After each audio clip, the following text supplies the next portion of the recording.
Oh, we are recording. Okay. All right. So,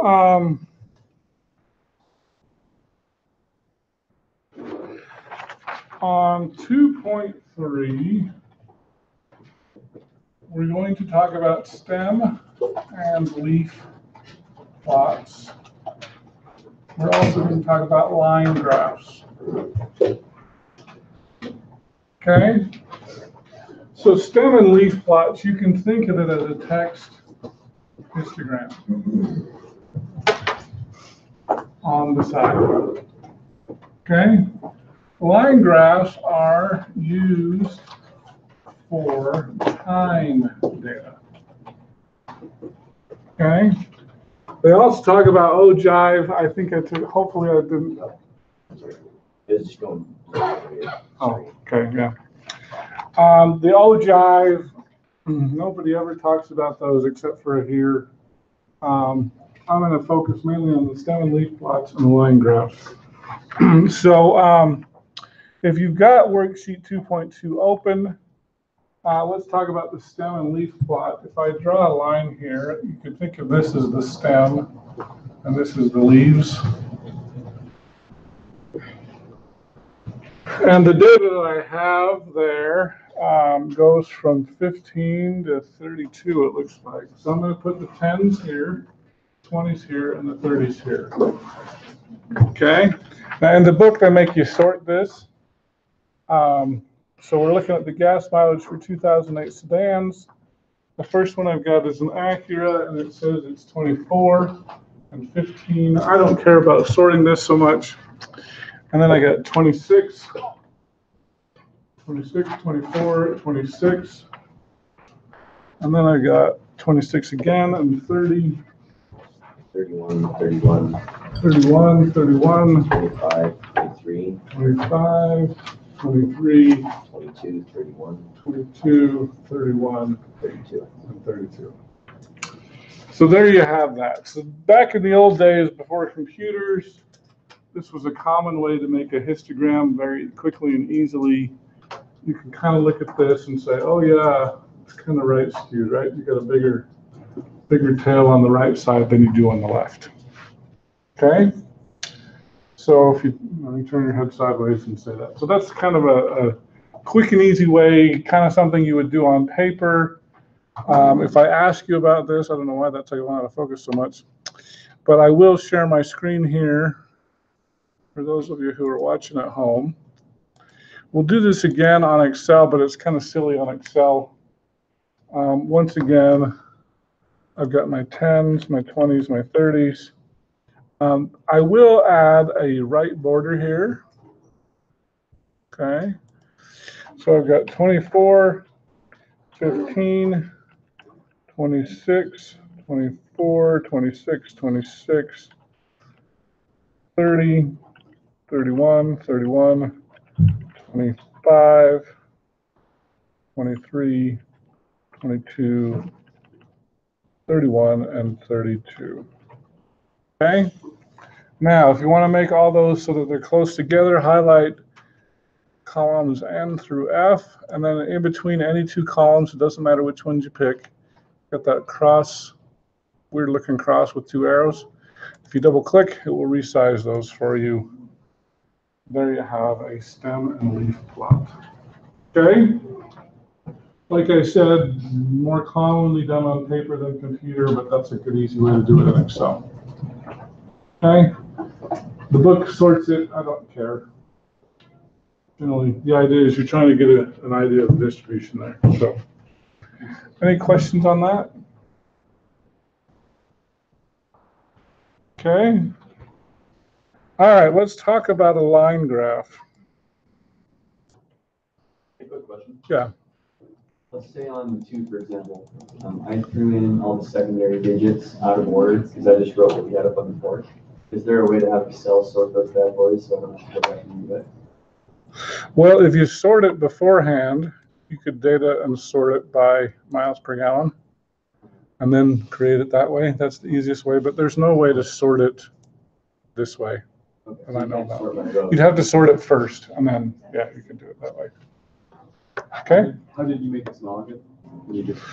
Just highlight, well, you can do the same thing. If you've got data here, just go in between the cells and then you can resize the cells. Okay? All right. Let's talk about a line graph. So let's say we've got some time data here. Let's say I've got January 2018, and I got February 2018.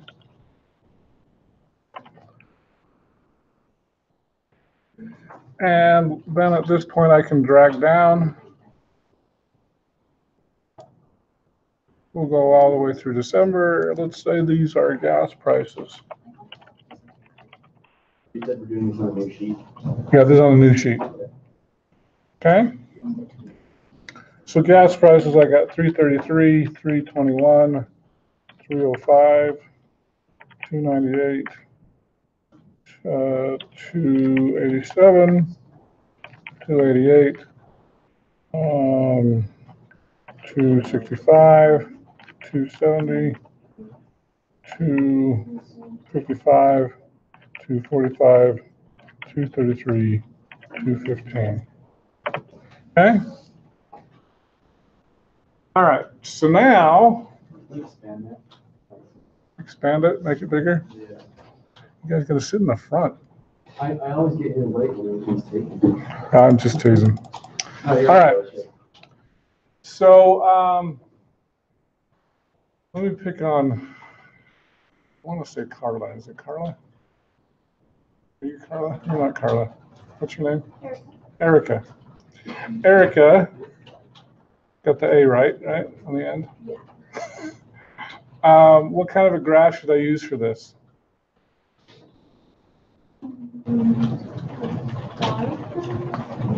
Really? Are you sure on the bar? A line graph, okay? Line graph because it's data over time, right? Okay? So I'm going to highlight my data just like this. I'm going to go to Insert. Then I'm going to pick this line graph here, and of course, we'll never do a 3D line graph. We're only going to do a 2D line graph, okay? Now, one of the things that I can do here, since these are gas prices, notice we might not know what those are here, but if I go back to here, I can click on the dollar sign, and now I've just changed my graph to have dollar signs in there as well, okay? Now, maybe I would want to add some axis titles. This is price per gallon, so that I don't get confused that I'm in Europe and they sell it in liters or something. And maybe month. And gas prices in US or something, I don't know. What happens when you make up data, you don't know what it represents, okay? All right, now just for fun, let's do this again. I'm going to put the year, 1991, 1992, 1993, etc. I'm going to drag this down, something like that. I'm going to use actually the same gas prices here. I'm just going to copy and paste this. Oh, for one more year. Oh, 2002. Okay. Now, I'm going to pick on Braden because I remember his name. Do you remember how to make that line graph again? Did you go to what year? Sorry. 2002. Yeah, so highlight everything. Highlight your data. You go insert, Insert. and then the right up one. Right here. No, is it the one higher or to the right? Are you doing a bar graph? No, you want to do a line graph? Yeah, you want to do a line graph, right? Yeah. So I'm clicking Yeah, so that one, and then you do the 2D. 2D line graph. Now, what do you notice about that? Does that look like you expected? What's wrong with it? It's stuck on 2000 Why is it stuck on 2000? because it's going by 500s. Why is it going by 500? Because we need to edit the, it's like the the y-axis. Is that right? Like we need to edit it so it goes Well, I like, got 2 lines. Isn't that weird? I only want 1 line, don't I? yeah, so change the bar graph. There's the line graph. Oh, What's going on? is it because the year is not registering as a year, but it's registering as an actual Yeah, number? it's graphing the year, isn't it? So do the apostrophe, the, So we want to do the apostrophe, okay? Is there a way to do that all at once? So watch this. Here's what I'm going to say. Put the apostrophe on the first one, put it on the second one, and then highlight both of those, and then you can click and drag down, and Excel's smart enough to do that anyway. okay. So you have to do at least 2, right? You have to do at least 2. Okay, so I tried doing it on one and then just like copied Copied the same thing down, right? Okay, so it still has 2 lines though. That kind of bugs me. So I'm going to say just go away. And now when I do it again, insert line, 2D line, there it is. Okay? Now it looks better. Question? When I try to type in the year, it's auto changing it for me. So I type in 1991 and it changes it to 6-13-1905. So 2 things you can do. Go lower in the column or pick a new column. Or actually, you're going to need to put an apostrophe in anyway. That apostrophe will fix it. Alright. So, yeah. Any other questions? Okay. So just remember, when this happens to you on the test, and you'll say, how do you fix that? And I'll say, gosh, I don't remember. That's really weird. I wonder why that's happening. So you need to know how to fix these errors, okay? I'm not going to give you any hints on the test. I'll give you hints today, but not on the test, okay? Any other questions on that? How did you make them all have dollar signs? How do they make them all have dollar signs? So when you highlight your data here, and if you go back to home, click on the dollar right there, okay? All right, so now we're going to move on to 2.4, which is distorting data. Okay, you would never do such a thing, right? Okay, so just for fun, let's go back to this first graph here. Let's say that I really wanted to make, like I wasn't a very good statistician. So if I clicked on Format Axis, and I changed that from 0 to, say, 2. Watch what happens to my graph when I click over here. Wow.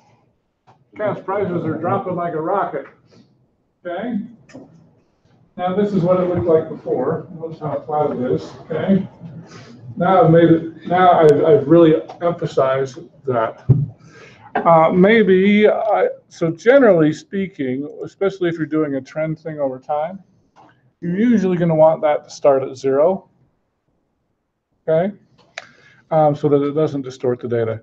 You could also, this is too big here, I'm going to do this here. You could also lengthen it. Oh, it's just a slow decrease over time. Okay? This data is basically exactly the same. Okay? So don't do that. And recognize when other people do. Oh, you know what I have to show you? I should have showed my other class this. This is a graph that our former, oh, actually, here, I'll finish this since I got that up there. Don't ever do that. These are called pictograms. They look really cute and artsy. Not statisticians don't like that. Do not ever do that. Here's another one. We got bikes that are bigger than buses. So if you want to see really bad graphs, go to USA Today. They love doing this sort of thing. Okay? Don't ever do that. Okay? Yes? When it comes to distorting your data, I know in my science classes, you always put the independent variable on the x-axis and dependent on the y. Is that another way in this class? Well, you're jumping about 3 chapters ahead, but yeah, that's correct. So keep that rule. About the independent and the dependent. We haven't got there yet, but yes, keep your independent variable on the X, generally speaking, and your dependent variable on the Y. And if that doesn't make any sense to you, don't worry, we'll cover it. Okay? But here's the other thing. Jason Chaffetz. Abortion graph. Ah, this is it. See, it's become famous now. What do you think? Well, that's big enough, I guess. Maybe I'll make it a little bigger. What do you think of that graph? This was a graph that Jason Chaffetz used when he was our congressman from Utah. Is that a good graph or a bad graph? It's what? You probably can't see it over here very well, can you? Sorry. Yeah, that's the tough part. Usually the front of the room's nice, but on the edges, you guys can't see the board and you can't see the screen. But what do you guys think? For the rest of you, what do you think of that graph? Who says it's a good graph? Nobody? Who says it's a bad graph? Okay. Why? Tell me your name again. Brianne, I should have known that. I don't think that it's true. I mean, I don't think abortions just went straight from there to there. The slope, I don't think it's that consistent. Plus, Okay, so you got a really graph. flat. You got a really flat graph. Yeah. That's one thing to know. But there's something more significant than that. Tell me your name again. It's Sean. Sean. There's no common values that I can see for the y-axis. So Okay, there's no y-axis, right? And did you all know that 327,000 is much greater than 935,000? Who knew that? You know this? plan. Okay. 300 is just about even. So I should have. Yeah. So this graph is highly misleading because, yeah, clearly that number is not greater than that number. Let's see if I can find it. If it were. Yeah, if the graph were done correctly, this is how it would look. Abortion's flat. Hardly any change. They've gone up a little bit. Yeah, they have. They went from 289 to 327, but pretty flat compared to cancer screenings. Okay? Now, the next question is, why have cancer screenings at Planned Parenthood gone down? So you go to Planned Parenthood for cancer screenings. Why would you? Why would you go to Planned Parenthood for cancer screenings? I mean, like, just because, like, now, like, it's more readily available, like, hospitals and just, like, different. Okay. Well, The two have to what do you with can't each afford to go to the hospital, right? There is a legitimate reason why cancer screenings have gone down. Does anybody know what the legitimate reason is? Okay, it's not because all of a sudden Planned Parenthood didn't care about cancer anymore. The American Medical Association said, don't do cancer screenings. Okay? A lot of the cancer screenings they were doing were breast exams. Okay? You're a woman, you feel your breast, there's a lump, oh, what should I do about that? Let's cut it off. Right? Okay? That was the thinking. So we're maiming all of these women now, they cut it off, and there was no cancer. Okay? So they were actually following American Medical Association guidelines and saying, yeah, don't do it so much. We're maiming too many women. We're cutting off their breasts for no reason. Okay? So that was the reason why the cancer screening went down. Okay? They were following the American Medical Association. But yeah, so make sure that you have a graph here. The other interesting thing is if you watch that hearing, it's not on this one here. You can see it here though. Cecily Richards from Planned Parenthood was on there, and she said, I noticed that Americans United for Life is an anti-abortion group. Do you think they would have any reason to distort the data? Okay, so check your source. That can be another thing. All right, so don't distort your graphs, in short. Does that happen pretty often? Is what happened pretty often. Only in Donald Trump's administration. No, just kidding. This was actually, was Trump in here? I don't know. I think this was before Trump, but I don't remember. So yeah, does it happen? Do people distort graphs all the time? Okay, and like I said, if you want to see really bad graphs, but they're artistic, I'll give that to you. USA Today graphs.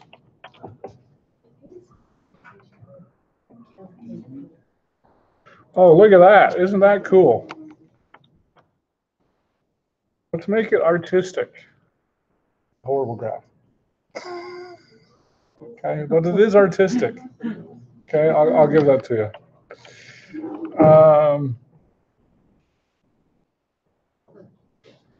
Yeah. Also, actually, never do 3D graphs. I said that before, didn't I?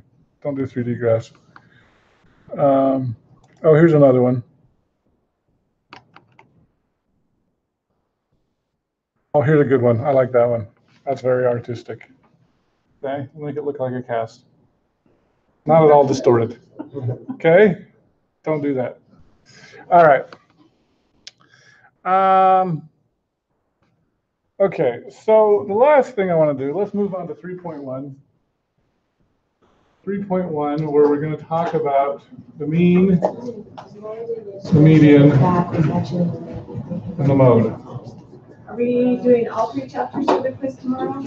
Yeah, all 3 sections. We won't do chapters, but we'll do sections. Okay, the median. Excuse me. Well, the median, since I said that first. The median is often referred to as the middle value. Okay?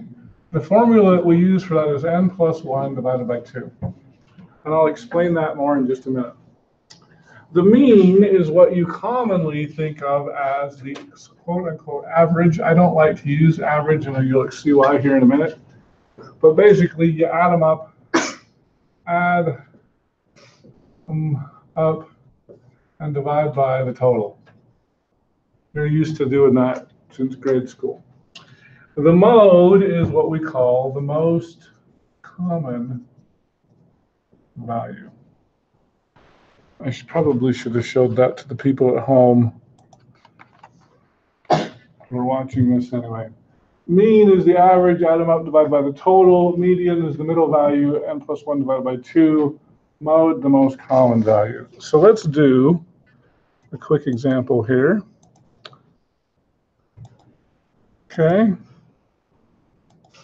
This is a semi-true story. Okay.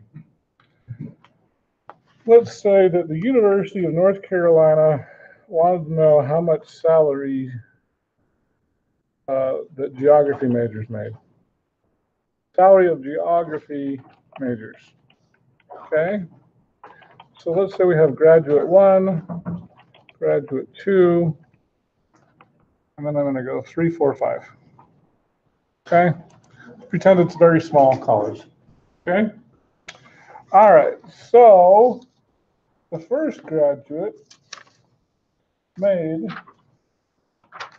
$20,000 a year. The second one also made $20,000 a year. The third one made $35,000 a year.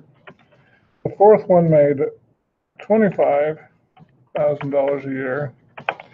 And the fifth one is a famous person you may have heard of, made $3 million a year. Anybody know any famous people from the University of North Carolina? Michael Jordan. Did you know that he was a geography major? Who knew that? Okay. I'm sure that helped when he was flying all over the country for the NBA. Okay. Now, if I find the mean, how would I find the mean? Tell me your name. Michael, Michael. you add them all up. So I can find the sum of these cells right here. And then divide by 5. Divided by 5 in this case. Okay? That's what you learned since grade school, right? So the mean salary is $620,000 a year. If I told you the average salary for a geography major was $620,000 a year, how many of you would change your major today? I would. Okay? Do you think that the mean is representative of what a true geography major makes? No. No. Okay? One of the problems with the mean is it's highly influenced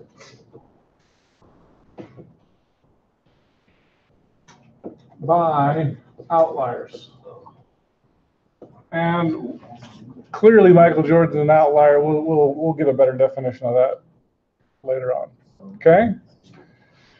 Now, another way we could do this is we could find the median. Now, generally, when we're finding the median, you want to sort your data. Okay? So I'm going to sort my data here. Okay?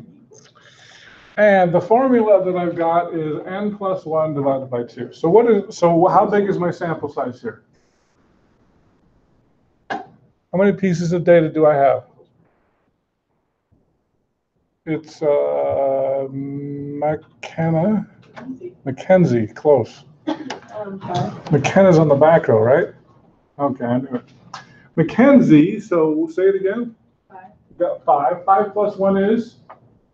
6. 6 divided by 2? 3. Okay, so I'm going to count down 1, 2, 3. That number becomes the median. It's the middle value, 25,000. Half of the graduates make more than 25,000. Half of them make less than 25,000. Okay? So when you're comparing the mean versus the median, which one seems to be a better representation of the quote-unquote average salary?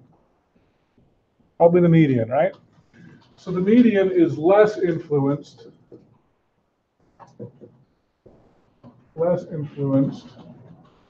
by outliers. Okay? Now, a third measure is what we call the mode. The mode is the most common value. What is the most common value in this data set? 20,000. 20,000. Okay? All right. So that seems reasonable as another definition of a quote-unquote average. And so you're going to hear me refer to that as the A word. Okay? I would rather you talked about the mean, the median, or the mode. Although, frankly, after the quiz tomorrow, we probably won't talk about the mode very much in this class. We're going to talk more about the median and the mean, and a lot about the mean. Okay? So let's add in a 6th graduate now. Okay? Graduate number 6 makes $35,000. Okay, now my mean is now messed up, right? Okay. Now, one of the things that Bill Gates knows is, hey, I'm going to figure out the mean, but he's going to use the A word. He will curse him for doing that, right? Okay. So I could say equals average, and then it will just figure out what is the mean salary over here. So we went from 620,000 to a mere $500,000, 522,000. I would still change my major if I could make that money in geography. Okay? All right, the median. Okay, now let's talk about the median. It was 25,000. Now I've got 6, right? 6 plus 1 is 7. 7 divided by 2 is 3.5. Can't count to 3.5. Okay, but here's what I'm going to do. I'm going to go 1, 2, 3.5. I'm going to take the mean of the two middle values. So I'll bet McKenna can find that in her head. What's the mean of those two values? 30,000. Very good. Okay, so in this case, half of the students make less than 30,000, half make more than 30,000. Nobody actually made 30,000 in this example. Okay, but that would be the median. Okay, so it's a little different depending on how you do whether there's an even number or an odd number. Now, what is the mode? We got 2 most common values, right? So the mode is what, Ben? At this point, I would think it would be 0, but I don't know. Well, so 20,000 is the most common and also 35,000, right? So in this case, we've got 2 modes. Okay? So now let me go ahead. We're going to take this one out and we're going to take this one out. How many modes do I have now? I've got no modes. Okay? There is nothing most common. Okay? So your mode, you can have no mode, you can have 1 mode, you can have more than 1 mode. You could have 5 or 6. Okay? Not in the data set of 6 though. Okay? All right. So mean, median, mode. That'll be the quiz tomorrow. All right. So ending right on time. So your quiz tomorrow will be on 2.3, 2.4, and 3.1, and I will try very hard to give you all the same quiz tomorrow. Let's hope so. That was kind of weird. All right. So see y'all tomorrow.